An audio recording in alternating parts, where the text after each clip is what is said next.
Kisah Syekh Subakir, penyebar agama Islam di Pulau Jawa sebelum era Wali Songo.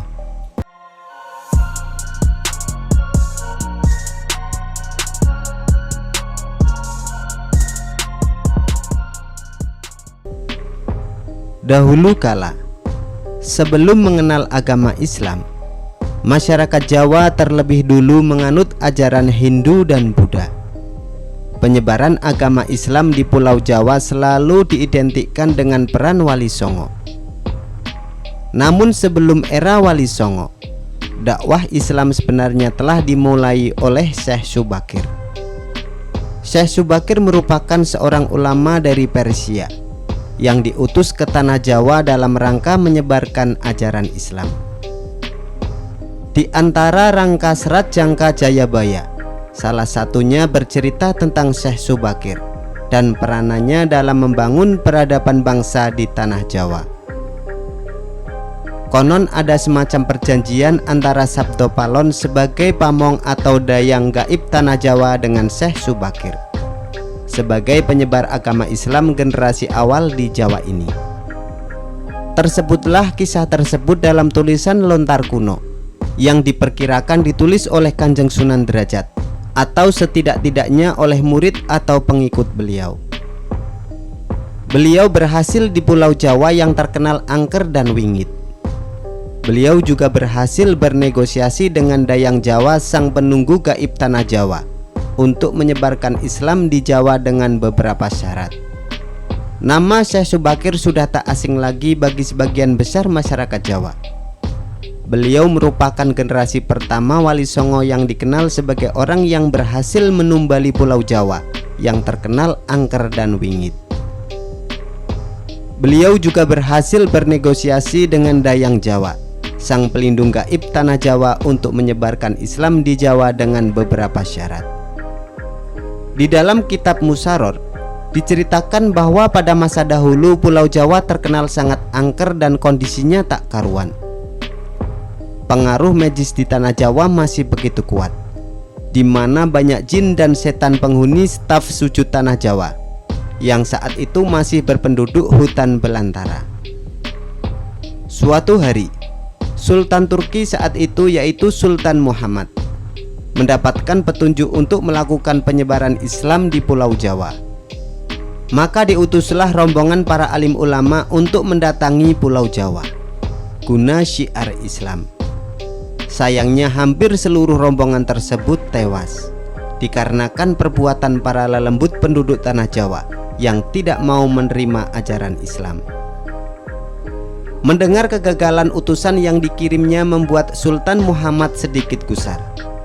Akhirnya ia pun memerintahkan seorang yang terkenal alim, ahli ruqyah, memiliki kemampuan untuk berinteraksi dengan dunia gaib, serta memiliki keahlian dalam membabat tanah yang angker. Dialah Syekh Subakir, lelaki yang berasal dari tanah Persia atau yang sekarang lebih dikenal dengan negara Iran. Setelah mendapat perintah Sultan, Syekh Subakir langsung berlayar ke Pulau Jawa. Namun sebelum sampai ke Pulau Jawa, terlebih dahulu mampir ke Prajakeling, sebuah daerah yang diduga terletak di India, untuk mengajak penduduk di Prajakeling agar mau menempati Pulau Jawa. Sekitar 20.000 penduduk Prajakeling turut serta dalam pelayaran Syekh Subakir menuju Pulau Jawa.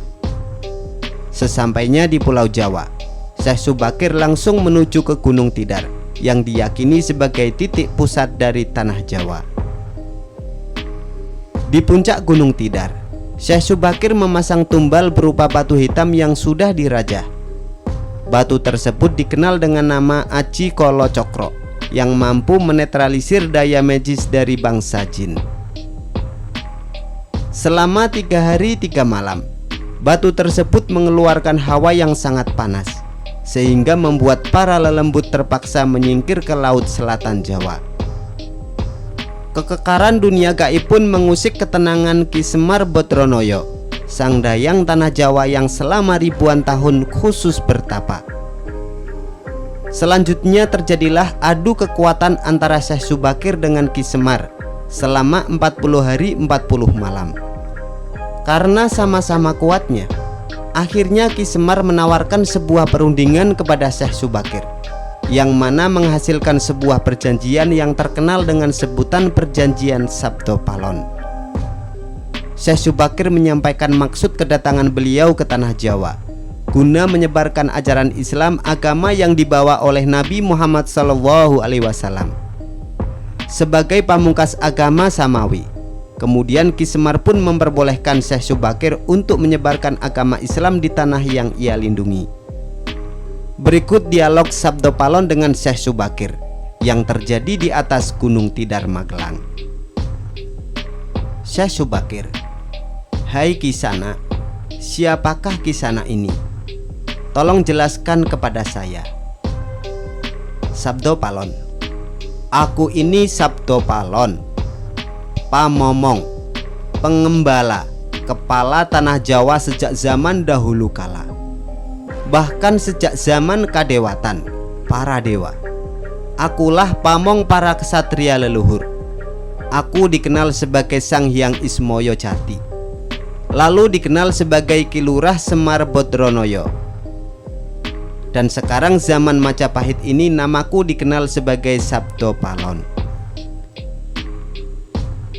Syekh Subakir menjawab, "Oh, berarti Kisana ini adalah Danyang atau penguasa tanah Jawa ini. Perkenalkan, namaku adalah Syekh Subakir, berasal dari tanah Syam Persia." Kemudian Sabdo Palon menjawab, "Ada hajat apa gerangan jangan diko rawuh di tanah Jawa ini?" Dan Syekh Subakir pun menjawab, "Saya diutus oleh Sultan Muhammad yang bertahta di negeri Istanbul untuk datang ke tanah Jawa ini. Saya tidaklah datang sendiri. Kami datang dengan beberapa kawan yang sama-sama diutus oleh Baginda Sultan." Kemudian Sabdo Palon pun menjawab, "Ceritakanlah selengkapnya Kisana supaya aku tahu duduk permasalahannya." Dan Syekh Subakir pun menjawabnya, "Baiklah, pada suatu malam Baginda Sultan Muhammad bermimpi menerima wisik atau ilham dari Hyang Akaryo Jagat Gusti Allah Zat yang Maha Suci lagi Maha Luhur. Diperintahkan untuk mengutus beberapa orang alim ke tanah Jawa ini. Yang dimaksud orang alim ini adalah sebangsa pandita, brahmana dan resi di tanah Hindu. Pada masa kami disebut ulama." Dan Sabdo Palon pun menjawab, "Jadi Jengendiko ini termasuk ulama tadi?" Dan Syekh Subakir menjawabnya lagi, "Iya, saya salah satu dari utusan yang dikirim Baginda Sultan. Adapun tujuan dikirim kemari adalah untuk menyebarkan wewarah suci atau ajaran suci, amedar agama suci yaitu Islam." Kemudian Sabdo Palon menanyakan lagi, "Bukankah Kisana tahu bahwa di tanah Jawa ini sudah ada agama yang berkembang, yaitu Hindu dan Buddha yang berasal dari tanah Hindu? Buat apa lagi Kisana menambah dengan agama yang baru lagi?" Dan Syekh Subakir pun menjawabnya, "Biarkan kaulo dasih atau rakyat yang memilih keyakinannya sendiri. Bukankah Kisana sendiri sebagai Danyangnya tanah Jawa lebih paham bahwa sebelum agama Hindu dan Buddha masuk ke Jawa ini, di sini pun sudah ada kapitayan atau kepercayaan. Kapitayan atau ajaran asli tanah Jawa yang berupa ajaran Budi." Kemudian Sabdo Palon pun menjawabnya lagi, "Ya, rupanya Kisana sudah menyelidiki kawulo Jawa di sini. Memang zaman sebelum adanya agama Hindu dan Buddha, sudah ada kapitayan asli. Kapitayan adalah kepercayaan yang hidup dan berkembang pada anak cucu di Nusantara ini." Dan Syekh Subakir pun menjawabnya lagi, "Jika berkenan, tolong ceritakan bagaimana kapitayan yang ada di tanah Jawa ini." Dan Sabdo Palon pun menjelaskannya. Secara ringkas kepercayaan Jawa begini. Manusia Jawa sejak dari zaman para leluhur dahulu kala meyakini ada Sang Maha Kuasa yang bersifat Tan Keno Kinoyo Ngopo, tidak bisa digambarkan bagaimana keadaannya. Dialah pencipta segala-galanya. Bawono agung dan bawono alit, jagat besar dan jagat kecil, alam semesta dan alam manusia. Wong Jawa meyakini bahwa Dia yang Maha Kuasa ini dekat juga dengan manusia. Dia juga diyakini berperilaku sangat welas asih. Dia juga diyakini meliputi segala sesuatu yang ada. Karena itu, masyarakat Jawa sangat menghormati alam sekelilingnya. Karena bagi mereka semuanya mempunyai sukma. Sukma ini adalah sebagai wakil dari Dia yang Maha Kuasa itu. Jika masyarakat Jawa melakukan pemujaan kepada Sang Pencipta, mereka lapangkan dengan tempat yang suwung. Suwung itu kosong, namun sejatinya bukan kosong, namun berisi Sang Maha Ada. Karena itu, tempat pemujaan orang Jawa disebut Sanggar Pamujan. Di salah satu bagiannya dibuatlah sentong kosong, tempat atau kamar kosong untuk arah pemujaan. Karena diyakini bahwa di mana ada tempat suwung, di situ ada Yang Maha Kuasa. Kemudian Syekh Subakir pun menjawabnya lagi. Nah, itulah juga yang menjadi ajaran agama yang kami bawa, untuk memberi ageman, pegangan atau pakaian, yang menegaskan itu semua, bahwa sejatinya di balik semua yang wujud ini ada Sang Wujud Tunggal yang menjadi pencipta, pengatur dan pengayom alam semesta. Wujud tunggal ini dalam bahasa Arab disebut Al-Ahad, di mana maha dekat kepada manusia, bahkan lebih dekat Dia daripada urat leher manusia sendiri. Ajaran agama kami menekankan budi pekerti yang agung, yaitu menyebarkan welas asih kepada alam gumebyar, kepada sesama titah atau makhluk. Lihatlah Sang dan Yang, betapa sudah rusaknya tatanan masyarakat Majapahit sekarang. Bekas-bekas perang saudara masih membara. Rakyat kelaparan. Perampokan dan penindasan ada di mana-mana. Ini harus diperbaharui budi pekertinya. Dan kemudian Sabdo Palon pun menjawabnya lagi. Aku juga sedih sebenarnya memikirkan rakyatku. Tatanan sudah bubrah. Para pejabat negara sudah lupa akan dharmanya. Mereka saling sikut untuk merebutkan jabatan dan kemewahan duniawi. Para pandito juga sudah tak mampu berbuat banyak. Orang kecil salang tunjang atau bersusah payah mencari pegangan. Zaman benar-benar zaman edan. Dan kemudian Syekh Subakir pun menjawabnya lagi. Karena itulah mungkin Sang Maha Jawata Agung menyuruh Sultan Muhammad Turki untuk mengutus kami ke sini. Jadi, wahai Sang Dayang Tanah Jawa, izinkanlah kami menyebarkan wewarah suci ini di wewengkon, di wilayah kekuasaanmu. Kemudian Sabdo Palon menjawabnya, baiklah jika begitu, tapi dengan syarat-syarat yang harus kalian patuhi. Dan Syekh Subakir pun menjawabnya, apa syaratnya itu wahai Sang dan Yang Tanah Jawa? Dan Sabdo Palon pun menjelaskan, pertama, jangan ada pemaksaan agama, dharma atau kepercayaan. Kedua, jika hendak membuat bangunan tempat pemujaan atau ibadah, buatlah yang wangun atau bangunan luarnya nampak cakra, gaya Hindu Jawa, walau isi dalamnya Islam. Kemudian jika mendirikan kerajaan Islam, maka ratu yang pertama harus dari anak campuran. Maksud campuran adalah jika bapaknya Hindu maka ibunya Islam. Jika bapaknya Islam maka ibunya harus Hindu.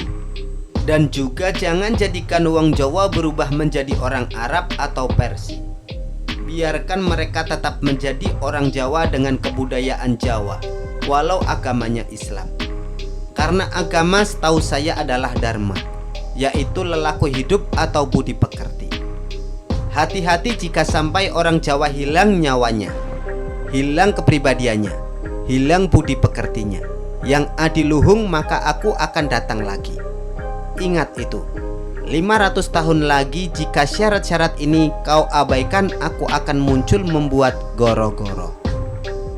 Dan kemudian Syekh Subakir menjawabnya, "Baiklah, syarat pertama sampai keempat aku setujui.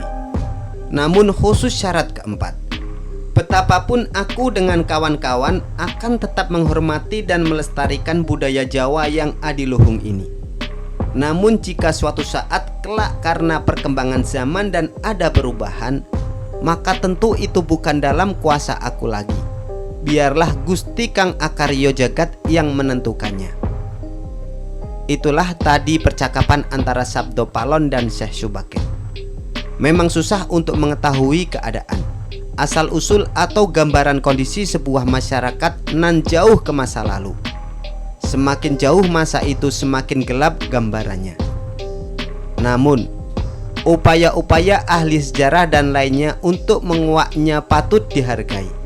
Paling tidak ada sedikit gambaran yang mungkin bisa kita lihat, meski tidak sebenarnya benar 100%, bahwa kata Jawa itu bisa diartikan gemati, perhatian, menghargai, menyayangi.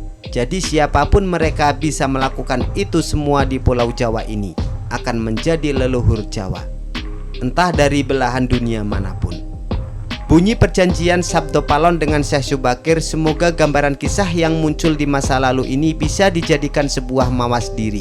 Dan jangan sepenuhnya kisah ini ditelan mentah-mentah, dan selalu ambil sisi positifnya. Rasa tua cipta bisa